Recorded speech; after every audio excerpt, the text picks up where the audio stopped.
Assalamu alaikum everyone. Hope you're all well. We are starting our vocabulary session. Starting from day one, we will continue this session now onwards.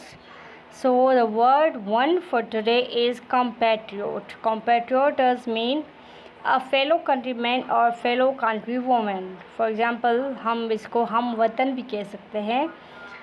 इसके synonyms में हमारे पास countryman, country woman, fellow citizen, national, ये सब words आ जाते हैं. एंटोनियम्स की अगर हम बात करें तो फॉरेनर, आउटसाइडर, स्ट्रेंजर, ये सब वर्ड्स इसके एंटोनियम्स हैं. सेंटेंसेस को हम देख लेते हैं. इससे हमें मीनिंग का अंदाज़ा और ज़्यादा होगा और ज़्यादा इसकी मीनिंग विजिबल होगी. तो let's see. He welcomed his compatriots at the airport. इसने एयरपोर्ट पे अपने हमवतनों का वेलकम किया. अच्छा, नंबर 2 है compatriots stood united during the national crisis. National crisis के दौरान जो हमवतन थे वो यकजहती के साथ खड़े हुए. तो compatriot word is quite simple. compatriot, patriot का तो मतलब आपको पता ही है. compatriot is not that much difficult. Countryman जो कि फेलो कंट्रीमैन हो. नंबर 2 हमारे पास है bewitching. Bewitching is the word that is usually used for an attractiveness. Beautiful कोई चीज़ हो, ज़्यादा अट्रैक्टिव हो, या फिर उसने आपकी अटेंशन ग्रैब कर ली हो, तो that does mean bewitching. Enchanting, alluring, captivating, ये सब इसके सिनोनिम्स हैं. एंटोनिम्स की अगर हम बात करें तो अनअट्रैक्टिव, रिपेलिंग, बोरिंग, ये सब वर्ड्स, मोनोटोनस, और ये सब वर्ड्स जो है ना इसके एंटोनिम्स कहलाते हैं. अच्छा, सेंटेंसेस में हम देख लेते हैं इसकी मीनिंग यानी कि इसका usages. She wore a bewitching smile that charmed everyone. उसकी जो स्माइल थी उसके फेस पे वो बहुत अट्रैक्टिव थी और जिसने सबको बहुत ही वी कैन से कि अट्रैक्ट किया होता.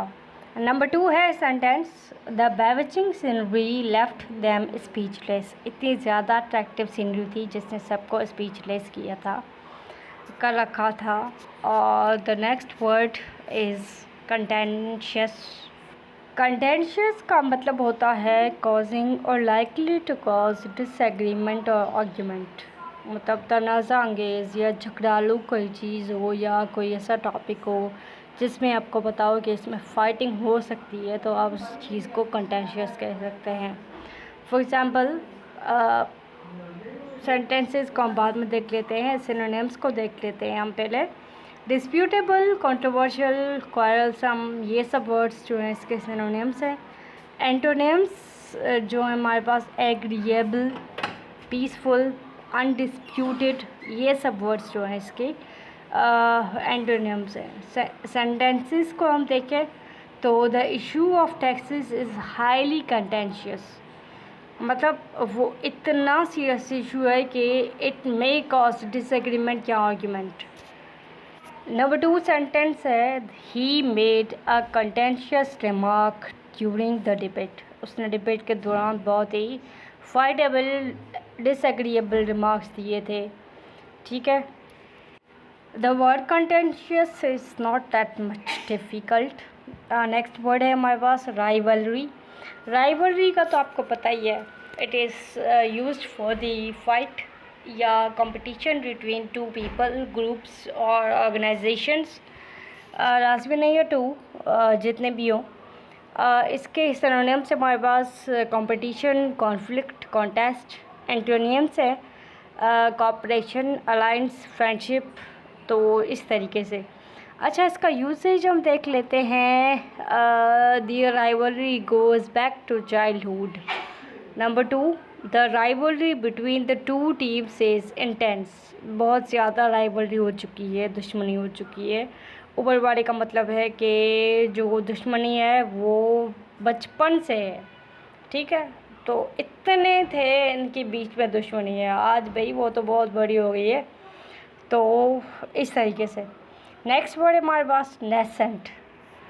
नेसेंट का मतलब है जस्ट कमिंग इनटू एग्जिस्टेंस और बिगनिंग टू डेवलप, यानी कि नई चीज़, अभी इब्तदाई मरहले में जो चीज़ हो। इसका मतलब है, इसके इस एनोनिम से हमारे पास मर्जिंग, डेवलपिंग, बडिंग, ये सब जो भी न्यू चीज़ें, उनके लिए जो न्यू मर्जिंग चीज़ों के लिए जो भी चीज़ यूज़ होती है उनको आप नेसेंट कह सकते हैं। एंटोनियम्स की अगर हम बात करें तो इस्टेब्लिश्ड, मैच्योर, डिक्लाइनिंग, ये सब वर्ड्स जो है ना इसके एंटोनिम्स यूज़ होते हैं, मतलब जिस चीज़ को बहुत ज़्यादा अर्सा हो, न्यू ना हो एटलीस्ट। अच्छा, सेंटेंसेस में इसका यूजेज हम देखें तो भाई nascent startup is attractive for investors. ठीक है, इन्वेस्टर्स जो है ना मोस्टली इतनी अच्छी स्टार्टअप है इस प्रोजेक्ट की कि इसने इन्वेस्टर्स को भी अट्रैक्ट कर दिया।